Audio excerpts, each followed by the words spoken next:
جو اللہ کے عہد کو پورا کرتے ہیں اور قول و قرار کو نہیں توڑتے،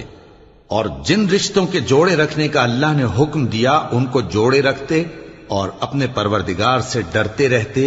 اور برے حساب سے خوف رکھتے ہیں، اور جو اپنے پروردگار کی خوشنودی حاصل کرنے کے لیے مصائب پر صبر کرتے ہیں اور نماز پڑھتے ہیں، اور جو مال ہم نے ان کو دیا ہے اس میں سے پوشیدہ اور ظاہر خرچ کرتے ہیں اور نیکی سے برائی کو دور کرتے ہیں، یہی لوگ ہیں جن کے لیے عاقبت کا گھر ہے، یعنی ہمیشہ رہنے کے باغات جن میں وہ داخل ہوں گے، اور ان کے باپ دادوں اور بیویوں اور اولاد میں سے جو نیکوکار ہوں گے وہ بھی بہشت میں جائیں گے، اور فرشتے بہشت کے ہر ایک دروازے سے ان کے پاس آئیں گے اور کہیں گے تم پر سلام ہو، یہ تمہاری ثابت قدمی کا بدلہ ہے، اور عاقبت کا گھر خوب گھر ہے، اور جو لوگ اللہ سے پختہ عہد کر